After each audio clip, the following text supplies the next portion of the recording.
Pessoal, estamos entrando.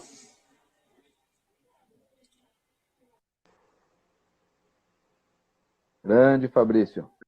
Como é que estamos? Tudo bom, Gustavo? Tudo Tudo bem? certo. Me escuta bem? Escuto bem. Tá, ótimo. Nossos... Também estou escutando. Legal. Estamos pensando uns minutinhos aí, falta um minutinho para a gente começar. Tá Bom certo. testar um pouquinho antes, né? Sim, sim. Sempre dá problema antes. Às vezes dá uns probleminhas técnicos aí. Faz parte. Acontece, né? Faz parte. Bom, pessoal que está entrando, gente, nós, em nome da Comissão de Tecnologia e Inovação da OAB do Rio Grande do Sul, eu me chamo Gustavo Rocha e hoje nós vamos trazer aqui o nosso querido membro da comissão também, Fabrício Reppers. Nós vamos falar um pouquinho sobre a Lei Geral de Proteção de Dados. Nós temos aí aproximadamente 1 hora. A gente está procurando ficar dentro da 1 hora para não, até mesmo para depois ficar um vídeo único, né? A gente poder lançar no nosso canal lá do YouTube.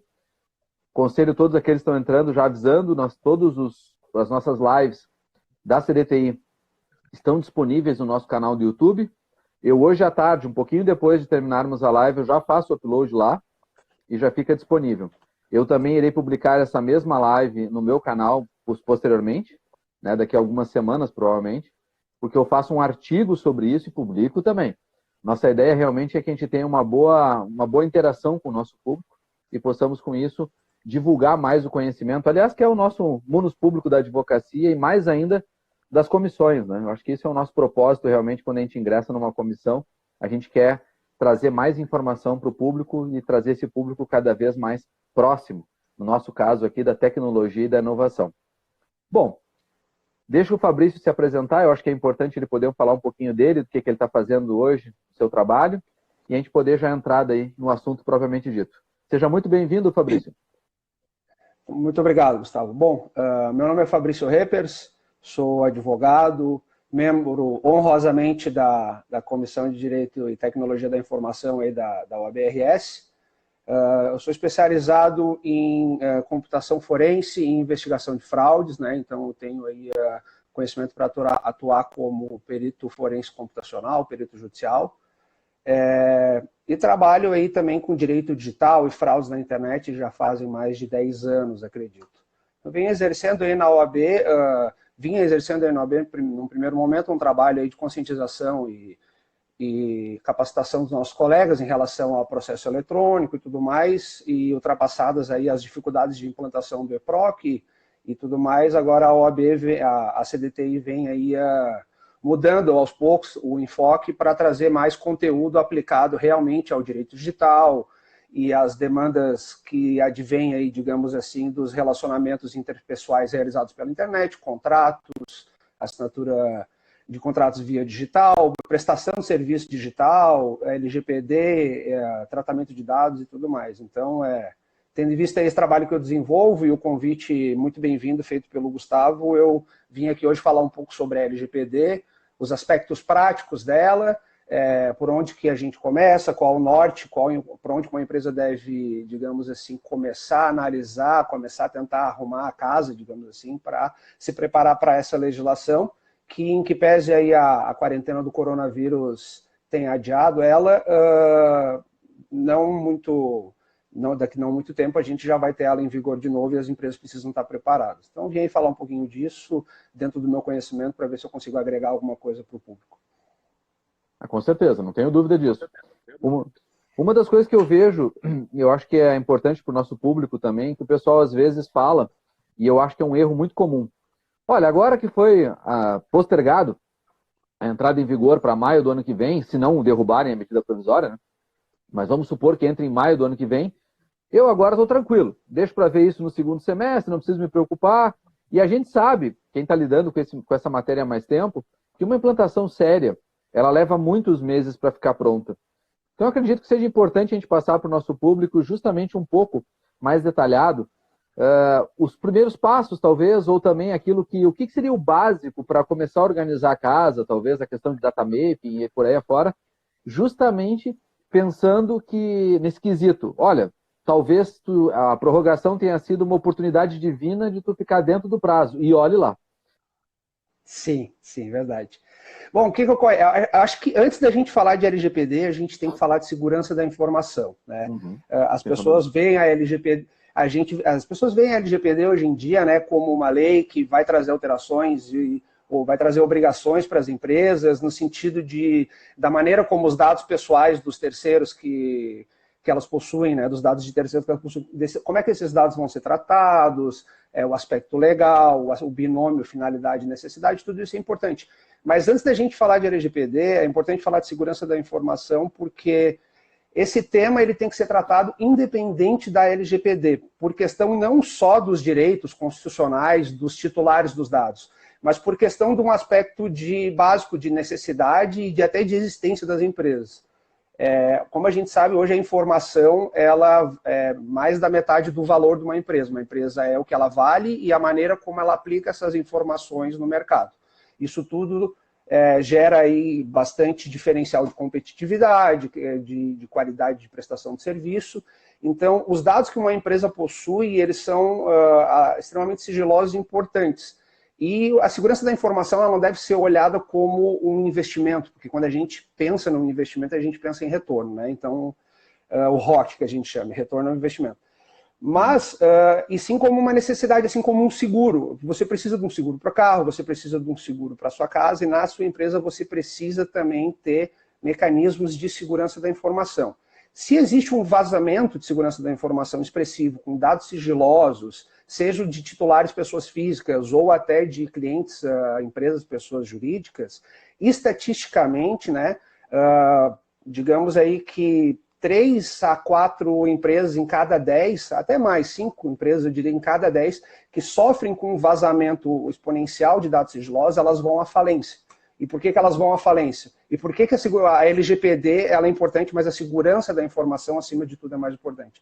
Com o vazamento de dados, uma empresa tem o quê? Uma avalanche de ações pedindo indenização moral, tu vai ter uma queda brusca de receita, porque os teus clientes vão rescindir o contrato por quebra de sigilo e outros pedidos mais, vai ter que pagar multas contratuais.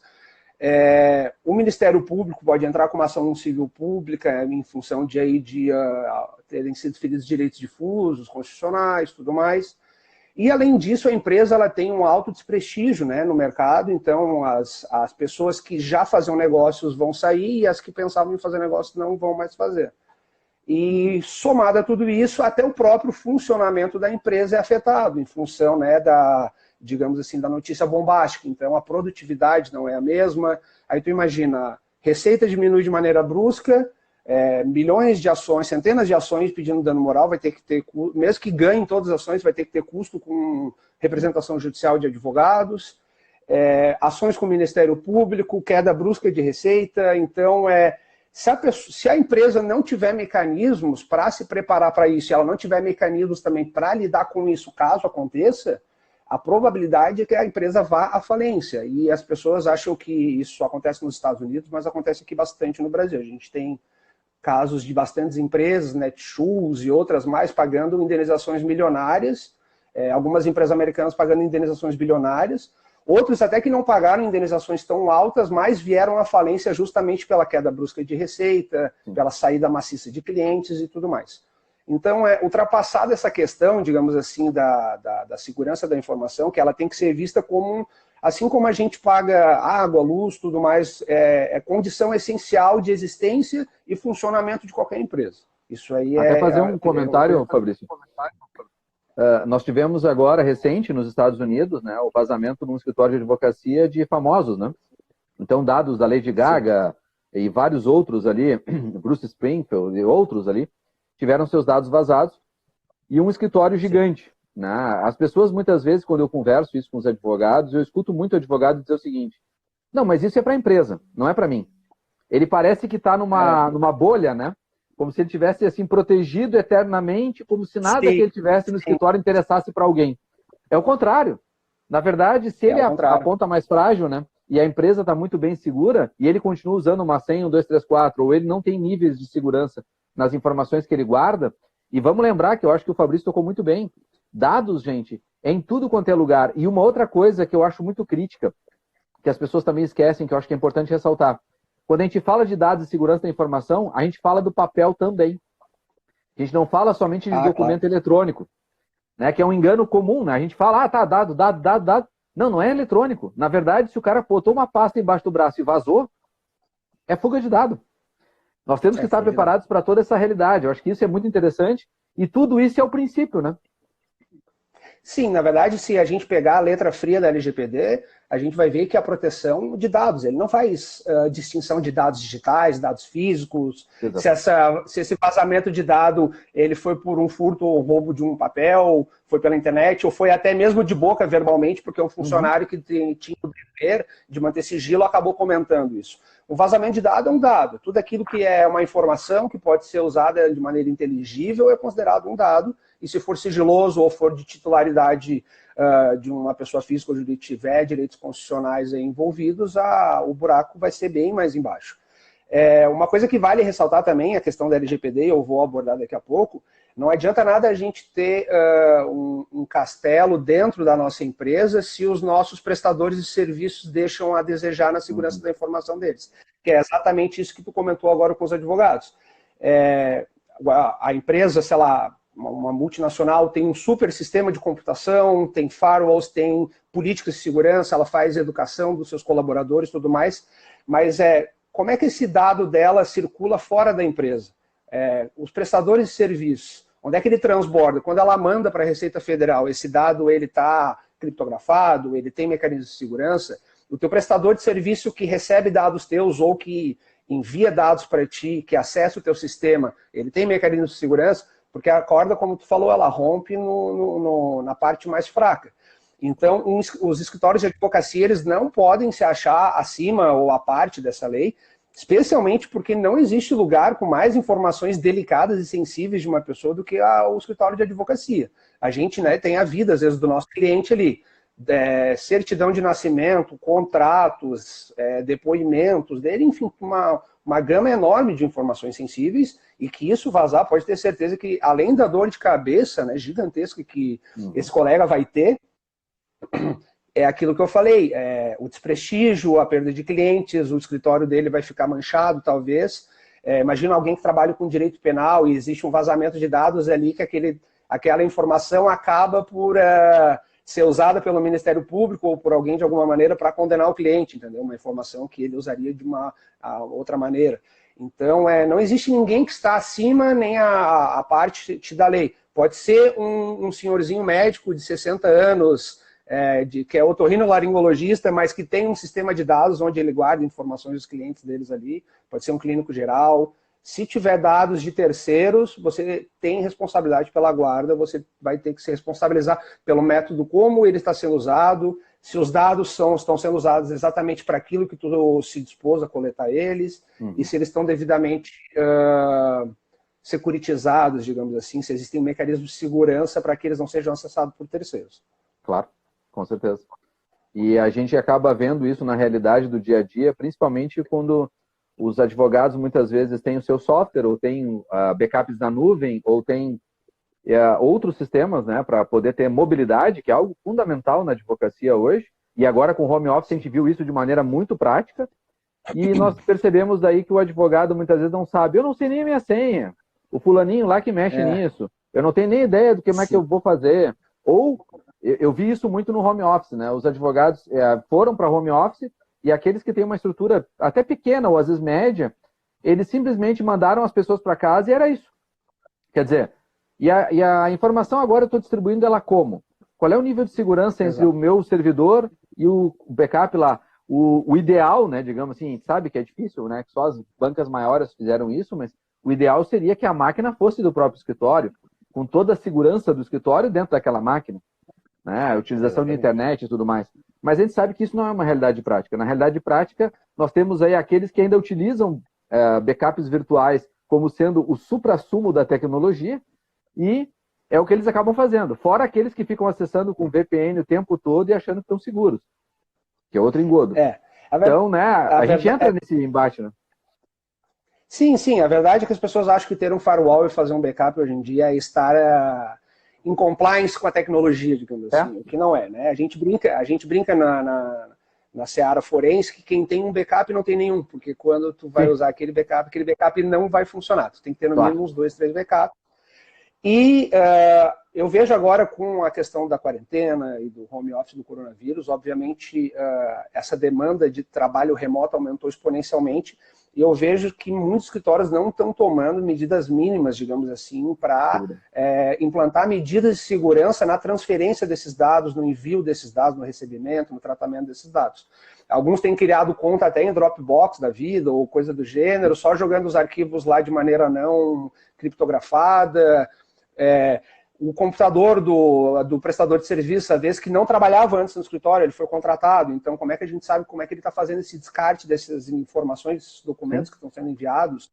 Né? Então, isso tudo é bastante preocupante. As empresas deveriam se conscientizar desse tipo de situação, porque, por experiência prática, né, o vazamento de dados ele é uma coisa extremamente complicada. A empresa vai parar, vai ter Ministério Público fungando na cola dos sócios da empresa, vai ter queda de receita. Se a empresa não tem um seguro, por exemplo, hoje em dia existem seguros para cobrir esse tipo de situação, de responsabilidade, de risco, né? A probabilidade é que ela não vai ter um fluxo de caixa, um capital de giro necessário para aguentar um baque numa situação dessa. Então, mas entrando aí nos aspectos práticos, digamos assim, quais são os passos mínimos, qual é o norte que uma empresa deve ter para implantar aí um sistema inicial, mesmo que rudimentar, de compliance e segurança da informação. Antes de mais nada, o que eu costumo dizer? Não adianta enfiar um monte de software na empresa, antivírus, firewall, não sei o quê, se tu não sabe o que precisa ser protegido. A gente precisa saber o que precisa ser protegido. Então, eu tenho lá um banco de dados e eu protejo esse banco de dados. Ok, ele está protegido ali na maneira estacionada, estática, como ele está, na verdade. Mas esses dados, eles circulam, eles têm fluxo, de onde é que eles vêm, para onde é que eles vão. Então, antes de mais nada, uma empresa precisa o quê? Ela precisa fazer um inventário das informações que ela tem no banco de dados dela. Num primeiro momento, nem só por questão de LGPD e de segurança da informação, em si porque as empresas têm uma enormidade de dados inúteis no banco de dados dela, que elas não usam para nada, não serve para absolutamente nada, ele só onera o storage, só onera o processamento da empresa, só que mesmo não servindo para nada esse dado, se ele vazar, vai dar a mesma dor de cabeça do que um dado que servisse para alguma coisa, porque ele é um dado sigiloso, em que pese ser inútil para a empresa estar lá, ele continua sendo sigiloso. Então, no primeiro momento, o que é interessante fazer? É um inventário do teu banco de dados. Quais são todas as informações, os tipos de informações que existem lá, por que eles existem, e exclui aqueles manifestamente inúteis, digamos assim, para já de cara desonerar o teu servidor, já de cara desonerar o teu processamento, tá? Bom, feita essa questão, a gente tem que fazer, então, uma análise aí já numa abordagem mais de LGPD. Né? A LGPD, entre os princípios que ela institui, existe aí a questão do uso do dado, o binômio finalidade e necessidade, digamos assim. Então, a gente tem que pegar, feito esse inventário de dados, digamos assim, a gente tem que pegar esse dado e olhar para ele. Bom, este dado é usado para este serviço X, ou esse serviço Y, ele tem alguma finalidade? Tem. Então, ele existe uma finalidade. Mas, se eu tirar esse dado do contexto da prestação do serviço, eu ainda consigo prestar o meu serviço? Consegue. Então, esse dado pode ser excluído. O binômio finalidade e necessidade, nesse sentido, vai ajudar, mais uma vez, a desonerar o sistema e também vai ajudar a empresa a, já nesse ponto, estar em compliance, porque a LGPD ela não admite aí a captura de dados desnecessários ou que não tenham relação estritamente vinculada com o serviço que vai ser prestado. Então, a gente vê muito isso em aplicativo, né? A gente baixa um aplicativozinho, às vezes até para nossos filhos, no tablet, alguma coisa, um joguinho. Quando a gente vai olhar as configurações, aquele jogo está capturando dado de GPS, ele pede uma cacetada de informações que não tem nada a ver com a prestação de serviço, com o joguinho, enfim. Porque essas informações, muitas empresas fazem isso porque elas têm valor, obviamente. Elas também podem ser vendidas no mercado negro, ela pode ser negociada. Então a LGPD ela vem aí a proteger o titular da informação nesse sentido. Qualquer informação a mais ou a menos relativa à prestação de serviço, depois que o serviço já tiver sido prestado, tem que haver aí também uma nova autorização da pessoa. Então tem que ser tudo estritamente vinculado àquilo que a empresa se propôs a fazer. Bom, feito essa análise inicial, e vocês vão poder reparar aqui, vão poder verificar que a última coisa que a gente fala em segurança da informação é firewall, é antivírus, é software de proteção. 99% do conceito de segurança da informação, ele está no comportamento, ele está na maneira como o dado é usado e ele está na maneira como o funcionário ou a empresa faz uso desse dado, como esse dado circula, né? O antivírus, o firewall, é extremamente importante, extremamente necessário, mas vocês vão verificar que o perigo, na verdade, ele mora dentro de casa, não de fora para a rua. As pessoas têm muito medo de ser hackeado, muito medo de pegar um ransomware ou um vírus nesse naipe, mas o problema é que a grande maioria dos vazamentos de dados ou dos incidentes envolvendo dados pessoais, eles ocorrem dentro das empresas, seja por má fé do funcionário, seja por falta de educação desse funcionário no modo de tratar o dado, seja por algum erro mesmo que essa informação vazou, até mesmo um terrorismo. O que ocorre também? As empresas demitem os funcionários, não desativam o login de acesso remoto, esse funcionário entra lá, faz um terrorismo dentro da empresa. São tudo questões de políticas mais de comportamento, às vezes, do que realmente de implantação de softwares. Então, muito bem, feito esse inventário de dados, digamos assim, é importante analisar agora como é que esse dado circula dentro da empresa. Esse dado, ele vem de quem? Quem me manda esse dado? É o cliente. Por onde que ele vem? Por onde é que ele entra? Quem é a primeira pessoa a ter contato com esse dado? Quem são os funcionários? Quem são os setores dentro da empresa que usam esses dados? E dentro desses setores, quem são as pessoas que usam esses dados? Isso precisa ser catalogado também. Muito bem, levantamos por onde que o dado entra, onde é que ele fica armazenado, quem são os setores e pessoas que usam esses dados. Ok, todas essas pessoas precisam ter acesso a essa informação? Esse estagiário aqui não precisa ter acesso a essa informação. Então, a partir daí a gente já vai também podando. Então, a gente precisa verificar como é que o dado entra, quem que tem acesso a esse dado, por onde que ele circula, para esse dado sai por onde? Ele é enviado para um prestador de serviço, ele transborda também lá para a Receita Federal. Ok, como é que esse prestador de serviço está recebendo essa informação? Ele se comprometeu a fazer algum tipo de compliance? Quando a gente envia para a Receita Federal, esse dado está criptografado. Então, basicamente, o que a gente tem que analisar é o comportamento do dado, o comportamento do funcionário, para daí sim a gente poder implantar aí, digamos assim, mecanismos de software mesmo.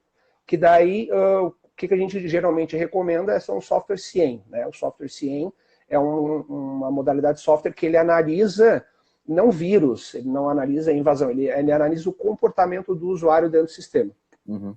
Então, por isso que é importante também, dentro de uma política de segurança da informação, manter um sistema de log, um sistema de armazenamento bem complexo, dentro dos padrões, digamos assim, internacionais de aceitação, porque não adianta nada a gente ter todo um aparato de segurança da informação, de regras, de políticas, de softwares, se a gente não tem provas juridicamente aceitáveis depois, caso ocorra algum incidente, que é o que acontece muitas vezes. A maioria das vezes, meus clientes, eles não têm um sistema muito bom de segurança da informação e muito menos têm logs de mais de 2, 3 anos e com uma profundidade de dados nesses logs também de algo que é útil. Mas quando eles têm um sistema mesmo que rudimentar de segurança da informação, eles não têm log nenhum. Tá aqui, peguei o funcionário fazendo isso, tal coisa errada. Tá. Sim. Cadê a rastreabilidade para eu poder entrar com uma ação judicial? Cadê as evidências, sabe? Não tem. Então, um outro ponto também é esse. As empresas, elas não armazenam os chamados logs por muito tempo. O log ele tem que ficar dentro de um sistema por 4 anos, 5 anos talvez, e esse log ele precisa ter uma profundidade mínima também, não é só 3 ou 4 informações. Ele precisa descrever quem, o que, quando, onde, porque tinha acesso, é um incidente de segurança da informação ou não. Até tem um colega questionando, Fabrício, o que seria o log, tá? Isso, perfeito. O que são logs? Os logs são os registros de sistema de qualquer tipo de acesso, qualquer tipo de alteração, qualquer tipo de modificação. Toda vez que a gente, mesmo o nosso computador particular, toda vez que a gente liga o nosso computador, o Windows, quando ele está iniciando, ele gera uma série de logs. Então ele vai dizer, o computador foi ligado no dia tal, esses foram os softwares que rodaram quando eu liguei o computador, acessou a internet, aqui estão os logs de internet. Então os logs são registros, digamos assim, do comportamento do usuário dentro do sistema, o que ele fez ou deixou de fazer. E por isso mesmo que eu digo que tendo essas políticas de segurança da informação e tendo essa conscientização, Não adianta de nada se a gente não tem rastreabilidade e principalmente que essa prova seja juridicamente aceitável. Porque às vezes tem rastreabilidade, mas a prova não é aceitável juridicamente. Por quê? Porque o log, alguém entrou na pasta onde ficam esses logs, editou Alterado, ele ou né? manipulou eles. Manipulou eles de uma maneira que não pode ser manipulada, então tu pensa que o log, como uma evidência forense, depois de criado, ele não pode mais ser editado, ele é imutável. Claro. Né? O HD, o local onde ficam esses logs, tem que ser no estilo ou você deleta tudo ou você não mexe em nada, não tem como fazer uma edição específica em um log. Caso contrário, eu, por exemplo, se for o advogado da outra parte, eu vou dizer, bom, mas aqui a gente tem um log editado, como é que eu vou saber que os outros logs fazendo foram editados? até traçando um paralelo assim bem leigo, né? Eu costumo brincar nos meus treinamentos também, eu digo assim, gente, log é o dedo duro. E para LGPD tem que ser um dedo duro como um chat, com histórico. Tem que ter um histórico. Tem que ter um histórico. Exatamente. É bem isso aí. Exato. Porque aí o que acontece? Esses logs são fundamentais para uma espécie de software, que aí sim, esse software ele vem também de uma maneira importante dentro das empresas, que são softwares de análise de comportamento do usuário. Porque o log ele é póstumo, né? O log ele é muito útil, mas a gente vai atrás do log depois que já morreu, depois que já deu problema, a gente vai lá em cima do log para verificar, tá, o que aconteceu, quem foi que fez, quem que entrou, o que aconteceu. Mas esses softwares de análise de comportamento, eles usam esses logs para traçar um perfil de cada usuário dentro do sistema.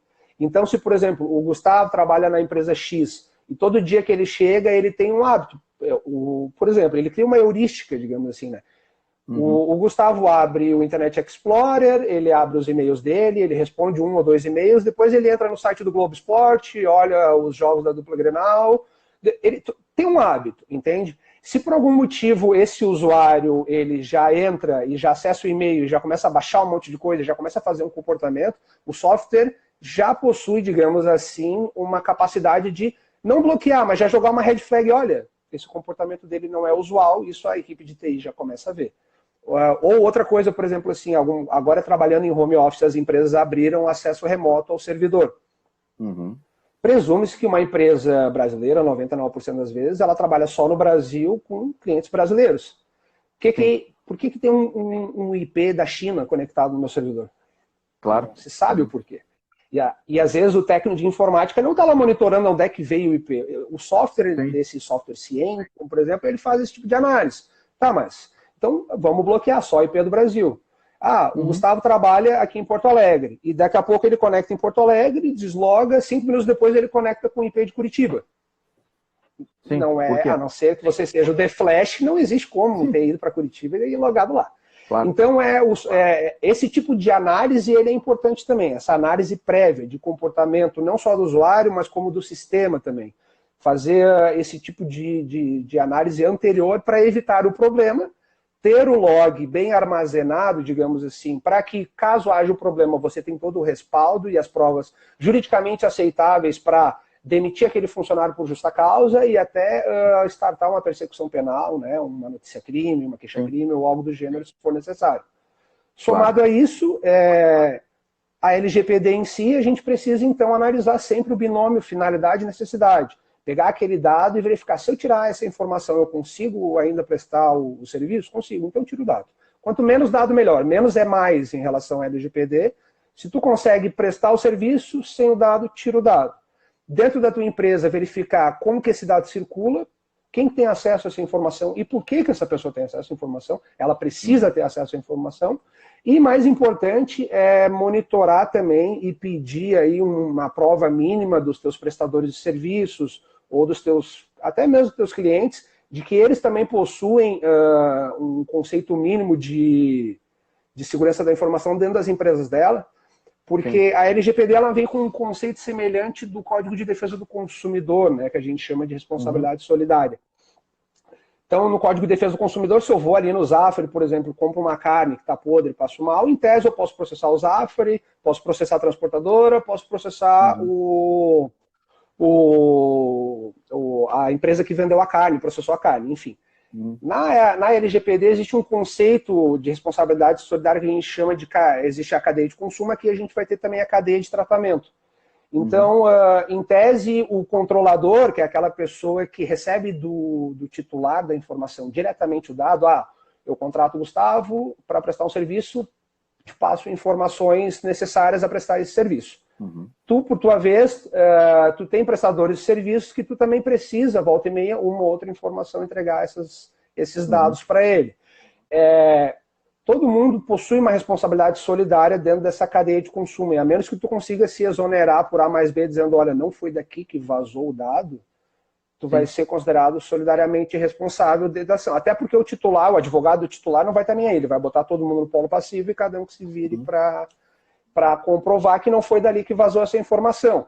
Então, tanto o controlador como o responsável pelo dado indireto que recebe o prestador de serviço, todo mundo aí está linkado, digamos assim. Então, por isso que, no fim das contas, uma pessoa vai acabar cobrando a outra, porque se eu trabalho para ti, tu trabalha para mim, e tu estiver comendo bola, aí eu vou ter dor de cabeça também, no fim das contas, então eu não vou aceitar mais prestadores de serviço que não me comprovem pelo menos um mínimo de compliance com a lei, porque isso vai me gerar um passivo oculto. Até mesmo que eu consiga me desonerar, no fim das contas, lá no meio da ação, provando, não foi daqui que vazou o dado. Eu já vou ter o custo com advogado, eu já vou ter o custo com defesa, então acaba tendo... o custo indireto, é o passivo oculto que a gente chama. Então, o que acontece é que, mesmo que a pessoa diga, a LGPD não tem nada a ver comigo, não vou me preocupar com isso. Talvez tu não te preocupe, mas o teu cliente se preocupa. E ele não vai mais fazer negócio contigo se tu não se adequar, não se adaptar. Por quê? Porque vai estourar no dele depois lá também e ele não vai querer essa dor de cabeça, no caso. Tem uma pessoa... Não, eu ia fazer justamente esse link, né? Antes de entrar no outro link que eu ia te perguntar sobre as empresas, o Juliano nos questiona aqui como fazer a parametrização de dados que são úteis para um escritório de advocacia. Perfeito. Bom, isso vai ser uma análise muito pontual, no caso, e também vai depender do tipo de serviço que o advogado está prestando. Então, se a gente tem um advogado que faz aquele tipo de ação que a gente chama de artesanal, né, ele pega cliente por cliente e cada caso desse cliente, ele entra com ação específica, com os dados específicos. Então, vai ter o cliente do divórcio, vai ter o cliente da revisional de cartão de crédito. A gente tem aquele advogado que ele trabalha com um específico, digamos assim, ou só um nicho de mercado, ou ele pega ações corriqueiras, digamos assim, e a gente vai ter também o escritório de advocacia que trabalha com massificado, daí a gente vai ter direito do consumidor, direito bancário, então vai depender do espectro de atuação desse escritório.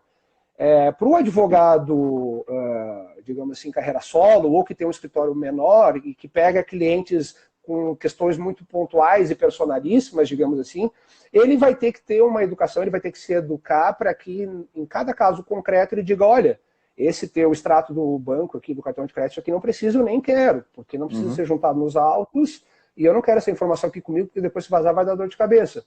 Olha, esse dado aqui, essa informação, esse print do WhatsApp, essa foto, não sei o que, isso aqui não tem necessidade, porque a gente está tentando buscar no Poder Judiciário, então isso aqui tu pode ficar contigo, não aceite, entendeu? Não aceite a informação. Sim. Agora, para o advogado do sócio do escritório do massificado, ele vai ter que pegar cada cliente e ver o que ele atende de cada carteira desse cliente e sentar com esse cliente e dizer, olha, o nosso pipeline de envio de informações aqui vai ter que ser revisto. Vocês nos mandam muitos dados que a gente não quer ter acesso, porque não precisa. Então, vamos ter que rever aqui o envio dessas informações que são desnecessárias. Se a gente achar necessário, a gente pede mais. Eu sei também que tem muitos escritórios que o próprio escritório entra dentro do sistema do banco e extrai de lá aquelas informações.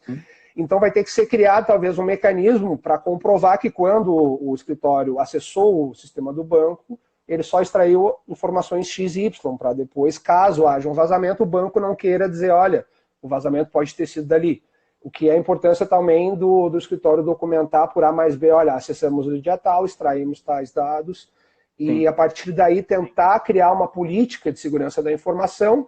Nesse caso, ela vai ter que ser personalizada para cada cliente. Eu tenho um cliente que eu atendo direito do consumidor, que é massificado, como eu atendo, sei lá, Magazine Luiza e só que direito do consumidor. Então, eu atendo direito bancário, regional. Então, para cada cliente vai ter que ter uma política específica. Sim. Trazer para o Juliano, assim, também questões práticas. Como eu atendo, né, presto consultoria para escritórios de advocacia, eu tenho os meus clientes se adaptando à LGPD em alguns casos. Então, na pessoa jurídica, o que a gente está percebendo na prática? Eles têm recebido, principalmente quando trabalham para empresas maiores, eles já têm recebido documentos para assinar desde agora dados,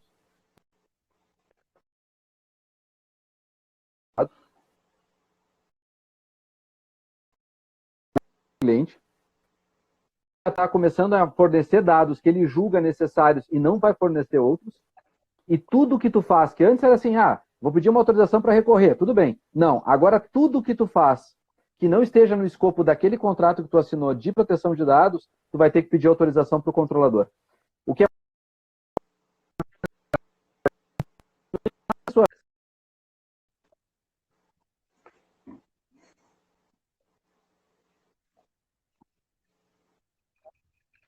física, nós temos o seguinte, nós temos a questão, até mesmo de tu dar a informação para o teu cliente, tu tem que gerar um nível de confiança se é o teu cliente que está na outra ponta.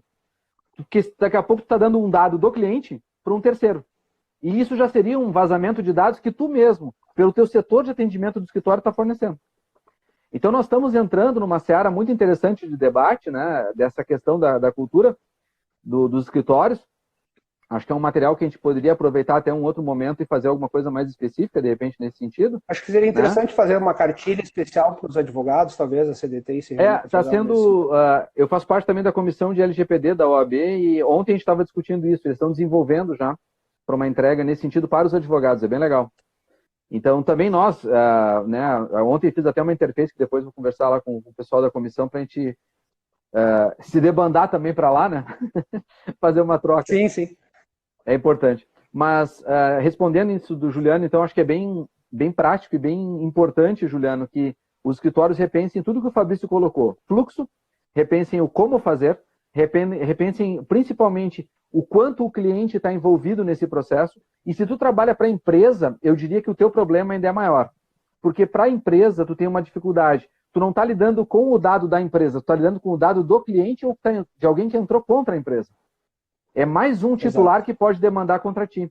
E aí eu entro para o gancho que eu queria ter feito antes, sem antes não comentar aqui, que os nossos colegas estão parabenizando e comentando aqui. Agradecemos todos os comentários, é muito importante essa participação de vocês.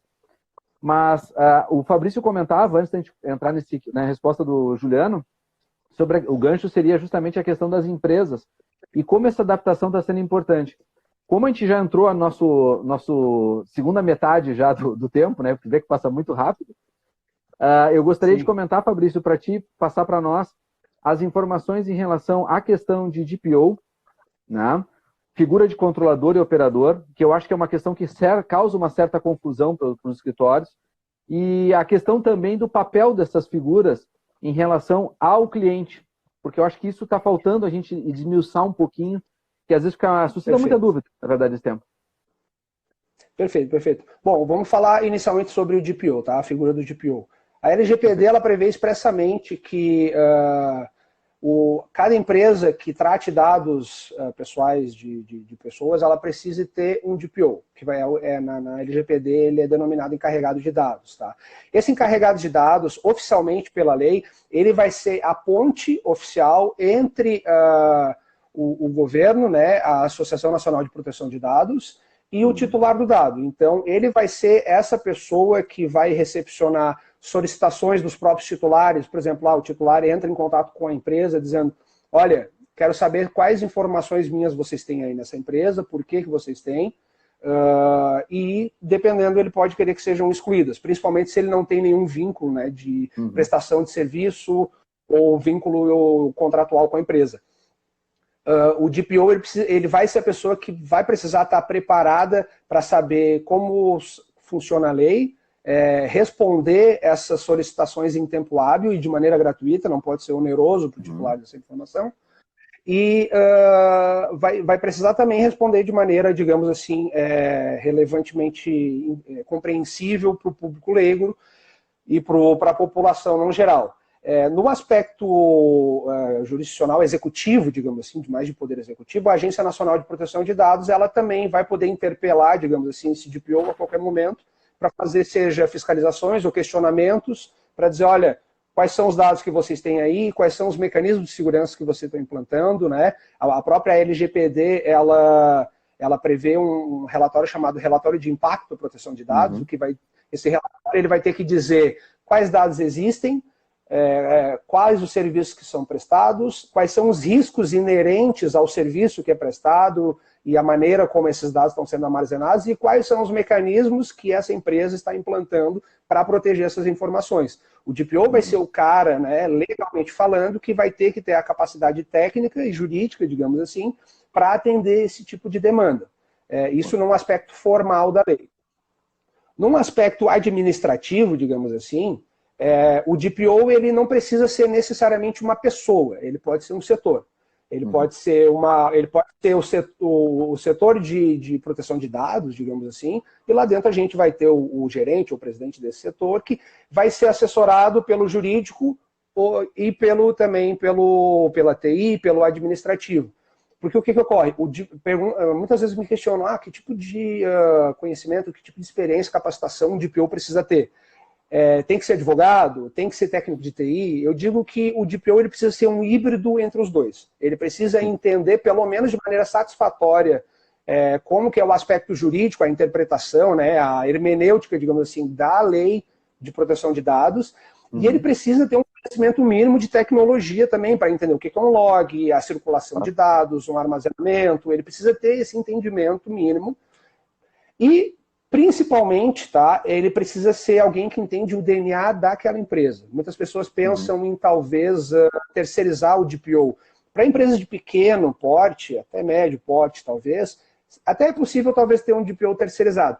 Mas, para uma empresa de grande porte, uma multinacional, é importante que o DPO seja alguém de dentro de casa, porque ele precisa conhecer o DNA da empresa, ele precisa conhecer as pessoas, ele precisa ter poder de convencimento, ser respeitado dentro da empresa, porque ele vai requerer mudanças, ele vai demandar alterações que muitas vezes as pessoas não vão ficar satisfeitas, porque vai tirar elas da zona de conforto, tu vai ter que ter uma mão de obra a mais com determinada coisa, tu vai ter que fazer de maneira mais minuciosa e mais chata o tratamento de tal dado, que aquela pessoa não vai gostar. Então ele precisa ser, antes de tudo, alguém que saiba gerenciar pessoas, não só dados.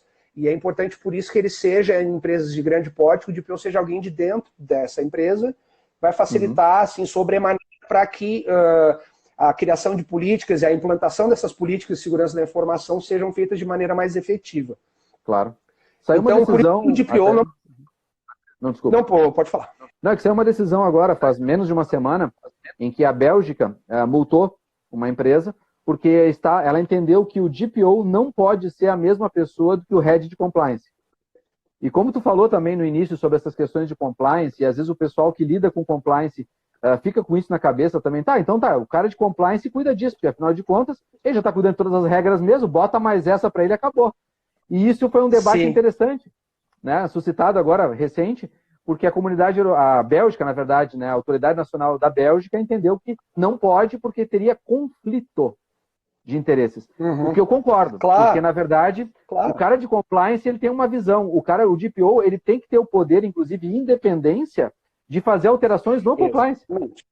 Exatamente. O DPO eu digo inclusive que o DPO ele precisa ter autonomia. Então, no sentido de que as pessoas colocam o DPO e só que ele é subordinado a N pessoas, por exemplo. Sim. Como que eu vou dar uma não conformidade para um cara que é gerente de um setor se esse cara ele está acima da hierarquia minha, entendeu? Claro. Eu não vou dar. Ele vai rir da minha cara e vai me mandar longe e não vai me respeitar. Então o DPO ele precisa ter autonomia, ele precisa estar abaixo somente, eu diria, do presidente ou da alta direção da empresa. Ele teria que responder somente para essas pessoas. Fora isso, ele precisa ter autonomia, inclusive coercitiva, digamos assim, para implantar sanções dentro das empresas, para fazer uma chamada de atenção no funcionário, para dar um aviso em outro. Ele precisa ter esse poder coercitivo. As pessoas precisam respeitar, mas ao mesmo tempo temer, sabendo que vão ter consequências caso isso aconteça. E principalmente consequências criminais, que eu vejo... Sim. Porque eu vejo o que acontece. Muitos funcionários vazam dados de maneira de má fé, se apropriam de informações e tudo mais, são demitidos da empresa sem justa causa, porque o empregador não consegue comprovar nada porque ele não tem uma rastreabilidade dentro da empresa, e ainda por cima esse funcionário processa aí na X Trabalho e ainda ganha uma indenização. É importante a LGPD bem alinhada dentro de uma empresa, é importante ter rastreabilidade e que essas provas sejam juridicamente aceitáveis para criar precedentes dentro dessas organizações, para que o funcionário saiba, olha, não só vão me mandar para a rua, eu vou tomar um processo criminal, porque é crime. Sim. Vazamento de informação é crime. Claro. Então, isso aconteceu uma vez numa empresa. Os funcionários que eu fui chamado a consultar lá. Os funcionários não levavam a sério, às vezes até vazavam informações e tudo mais. Teve um que vazou uma informação um pouco mais grave. Ele foi demitido e eu entrei com uma notícia-crime contra ele, foi chamado a depor na delegacia. E a partir daí a empresa funcionou que nem um reloginho, entendeu? Porque as pessoas sabem que vai ter repercussões. Não é do tipo, se me mandarem para a rua, ainda processo e ganho um dinheiro. Não vai ser assim que a coisa funciona. Então, o DPO, nessa situação, ele precisa ter essa autonomia, as pessoas precisam respeitá-lo, por isso que ele precisa ser alguém de dentro da empresa, e precisam também saber que ele tem poder coercitivo para mandá-las embora ou para aplicar sanções ou multas sobre elas. E essa é a importância do DPO, ele responder, talvez só imediatamente ao presidente ou à alta direção da empresa, cúpula, digamos assim. Eu tenho falado, inclusive, nos escritórios de advocacia, né, justamente que a figura, tanto do DPO, depois a própria controlador dos dados, etc., mas a figura das pessoas lá dentro, ela tem que ser muito bem pensada, porque quando tu fala, vai ter que ter um cara que represente a gente lá fora em relação à empresa. Vamos botar o fulaninho. Tá, mas tu entende que o fulaninho pode te dar ordem? Tu entende que ele tem que ter conhecimento para poder depois te dar uma informação? Porque senão é muito fácil, é só dar nome aos bois. Ele tem que ter conhecimento e tem que ter poder, né?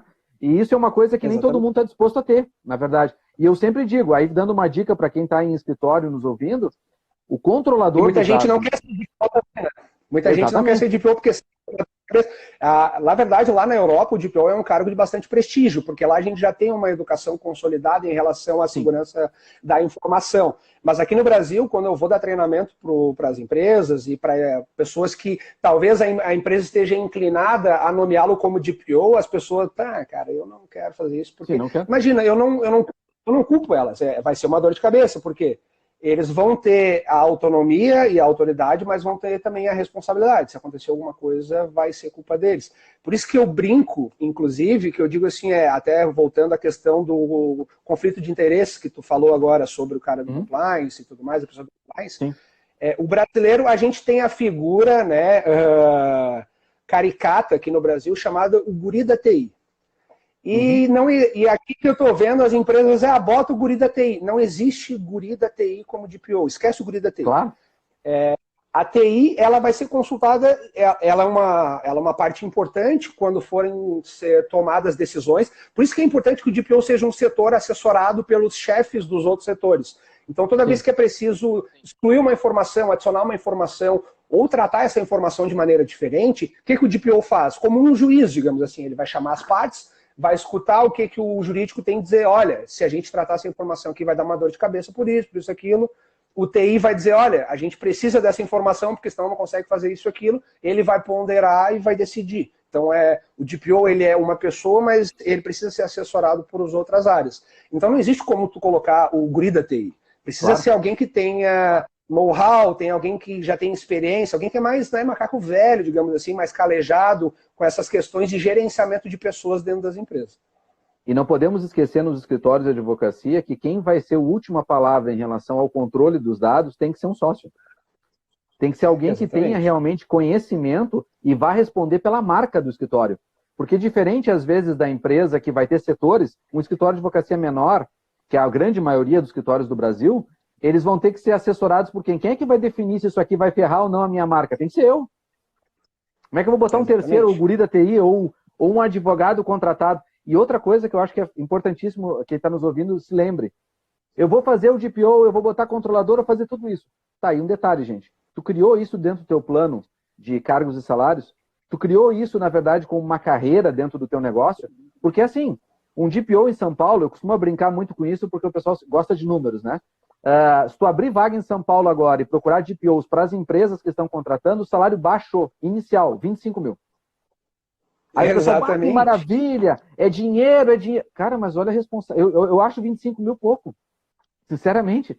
Para a responsabilidade que o cara vai ter dentro da empresa, gigante, gigante. Só cumprimentar o doutor Jorge, que está me escutando aqui. Prazer te ter aqui também, Jorge. Grande abraço, doutor Jorge. Exatamente, é um cargo de extrema importância, é um cargo estratégico, é um cargo que pode definir se uma empresa vai viver ou morrer com uma decisão errada. As pessoas elas não conseguem enxergar esse tipo de situação.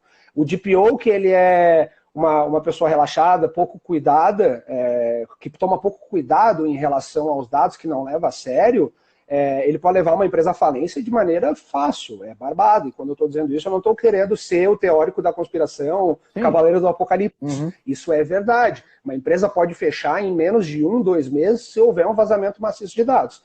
E se esse DPO, imagina a responsabilidade ou então o remorso que essa pessoa vai ter depois que isso acontecer. É um cargo importantíssimo. Assim como é um CFO, que é um chefe de finanças, que precisa estar responsável aí pela legalidade, se não estão sendo feitos desvios de dinheiro, é um cargo de extrema importância, assim como um CFO, um CEO que demanda a empresa como um todo, digamos assim. Então, as pessoas, nossa, mas paga muito bem, claro, paga muito bem, mas se tu souber o peso do cargo que vem com o cargo, né, na verdade, é uma coisa extremamente difícil. Por isso que eu digo que, e volto a dizer, é uma opinião minha, tá, mas... o DPO externo, ele é uma coisa um pouco sensível, delicada para mim em relação a empresas de grande porte. Justamente por isso, a empresa, ele precisa conhecer o DNA da empresa. Então, tu imagine que o DPO é externo, todo dia tem uma demanda diferente, que precisa ser suprida por uma pessoa que não está lá, então vai ser mandado um e-mail, essa pessoa vai ver o e-mail, depois vai ligar, sendo que uma pessoa que está dentro de casa resolve na hora as coisas. Até mesmo para responder uma determinação da Agência Nacional de Proteção de Dados ou de um titular. Quando isso chega lá e direto é respondido, é mais fácil do que chegar lá, manda para o terceiro avisa que acusou o recebimento, precisa depois, me mandem mais informações. E nisso o tempo vai passando, as coisas vão se acumulando. Não só isso, o DPO ele vai tomar decisões extremamente estratégicas. Então, alguém que está fora da empresa de grande porte, ele talvez não vai ter o mesmo tato, a mesma sensibilidade de alguém que está lá lidando todo dia com as pessoas e sabe o que está acontecendo dentro da empresa, entende? Eu digo isso porque já fui convidado, inclusive, por algumas empresas, tu não quer ser o nosso DPO, a gente faz um contrato de prestação de serviço e tudo mais. Eu falei, olha, o DPO, fico muito honrado, mas o DPO não acho que seria correto eu assumir essa posição. E aí eu sugeri justamente isso, que eles nomeassem alguém dentro da empresa com as características que eu disse agora, né? Alguém que entenda de gestão de pessoas, alguém que entenda o mínimo de tecnologia e de interpretação da lei, que fosse nomeado um comitê de proteção de dados, digamos assim, onde participe o jurídico, onde participe a TI, o RH, e que daí eu, como especialista e consultor, eu posso participar dessas reuniões e dar meu insight e ajudar eles a tomar uma decisão mais acertada, como alguém que é especialista e consultor nesse tipo de situação. Agora, eu como um externo, digamos assim, que não participa do dia a dia da empresa, assumir o papel do DPO, eu acho que é uma coisa um pouco sensível e periclitante, talvez. Claro. E vou deixar aqui para os nossos ouvintes aqui um hashtag, né? Fica a dica. Um detalhe importante que talvez na conversa aqui minha e do Fabrício vocês tenham percebido ou não, e eu vou deixar bem claro, com todas as letras. Vocês já pensaram no seguinte, a Autoridade Nacional de Proteção de Dados, que não foi constituída, está sendo constituída, ela vai ter poder administrativo, ela vai dar demandas administrativas para as empresas. Para quem é que eles vão passar isso? Para os escritórios de advocacia responder, como acontece com a ANS, com a Anatel e com as outras agências reguladoras. É mais um nicho de mercado que está nascendo para a advocacia. É mais um nicho que se tu tem conhecimento ou tu está buscando conhecimento nesse sentido, tu vai ter oportunidade de oferecer para o teu cliente. Aí sim vira negócio. É muito mais negócio tu responder esses processos administrativos e judiciais posteriores do que querer ser um DPO. Porque não tem preço que vai pagar isso. Nenhuma empresa vai te pagar 25 mil para um DPO terceirizado. Exatamente. Então é importante o que acontece. Se o escritório de advocacia, o advogado, ele tem essa especialização, essa capacidade de atender o cliente para demandas envolvendo LGPD e direito digital, ele não precisa ser o DPO. O DPO ele vai participar dessa comissão interna da empresa, digamos assim, com o DPO para assessorar nas decisões. E uma vez tomadas essas decisões, a demanda processual administrativa de responder especificamente os ofícios e os processos, isso sim pode ser passado para o advogado perfeitamente, sim, não tem problema. Claro. Então, é tratado internamente o mérito da coisa, como que aquilo deve ser respondido, é passado os subsídios, o DPO interno bate o martelo, E depois, essa demanda é passada para o escritório de advocacia, como normalmente é feito com qualquer outro tipo de seara do direito, seja direito tributário, ou civil, ou qualquer outro congênero, no caso. E isso não tem o menor problema, e com certeza é um nicho de mercado que vem com muita força para as pessoas que estão aí interessadas em se especializar nesse tipo de atuação, no caso. Bom, Fabrício, nós estamos chegando aí nos 5 minutinhos finais, senão vão nos derrubar. Eu quero agradecer, em nome da Comissão de Tecnologia e Inovação, a tua participação, foi excelente. Eu acho que o pessoal está deixando aqui nos comentários, realmente gostei muito e trouxe muita coisa prática, né? Gostaria que tu finalizasse na tua fala, por gentileza, lembrando a todos que estão nos ouvindo, hoje à tarde até, daqui a pouco mais, a nossa live já estará no perfil da CDTI, procura lá CDTI ou ABRS no YouTube. Todas as nossas lives estão indo para o YouTube e estão sendo amplamente divulgadas e ficando no histórico. Perfeito. Bom, finalizo aqui mais uma vez agradecendo o convite, né, que muito me honra, não só participar dessa live, como participar aí da Comissão de Direito e Tecnologia da Informação da OAB, que é uma comissão aí de aspecto fundamental e instrumental hoje em dia dentro da ordem. Eu reforço a quem nos ouviu que esse é um tema de extrema relevância, tá? A LGPD, acima de tudo, ela não vem só pela LGPD em si, pelos dados das pessoas. Ela vem como, aí, digamos assim, uma maneira de nos instruir e nos educar sobre segurança da informação, porque a segurança da informação ela está acima da LGPD. A proteção dos dados dos titulares de terceiros, ela está embutida, digamos assim, dentro do conceito de segurança da informação. E as empresas precisam se conscientizar e entender que a segurança da informação ela é uma característica, ela é um aspecto fundamental de existência e continuidade das empresas hoje em dia. Assim como uma empresa precisa ter profissionais qualificados, ela precisa ter uma estrutura, precisa ter servidor, precisa pagar água, luz e todos os outros custos que a gente tem com a existência de uma empresa, a segurança da informação ela também faz parte, ela não é um investimento, ela é uma necessidade básica. Ela é uma condição de manutenção dessa empresa. Então saiba que a gente não, talvez no seu dia a dia a pessoa não veja essas questões de empresas fechando ou falindo por vazamento de dados, mas isso ocorre muito, e a probabilidade de uma empresa vir à falência é muito grande. Então é extremamente importante que a empresa crie protocolos mínimos de segurança da informação, faça inventário desses dados, exclua os dados necessários, verifique como que essa informação circula dentro da tua empresa, de onde que ela vem, para onde que ela anda, quem que acessa essa informação dentro da tua empresa, para onde que ela vai depois, quando ela sai do teu servidor, digamos assim. Sim. Que isso seja, digamos assim, catalogado, né, que haja uma rastreabilidade por meio dos logs que a gente conversou aqui hoje, que esses logs sejam juridicamente aceitáveis. E por fim, mais importante, é uma coisa que acabou não sendo citada, mas a gente sabe que não existe castelo impenetrável. Então, por mais que uma empresa seja 100% consciente e dedicada em manter segurança da informação, pode mesmo assim haver um vazamento de dados, né? Se até a CIA já foi hackeada, não vai ser a nossa empresa que não pode ser hackeada. Claro. Então, é importante, assim como tudo na vida, ter um seguro em relação a isso. E o seguro, ele se mostra de caráter fundamental justamente pelo que eu disse. Quando há um vazamento de dados, a queda de receita é brusca, a avalanche de processos é enorme, a saída maciça de clientes é instantânea, a empresa sofre um baque muito grande, às vezes não tem o capital de giro para se manter nesse meio tempo. Então o seguro se mostra necessário aí para esse tipo de situação. Claro. No mais, eu reforço aí o meu agradecimento, me sinto muito honrado por ter participado.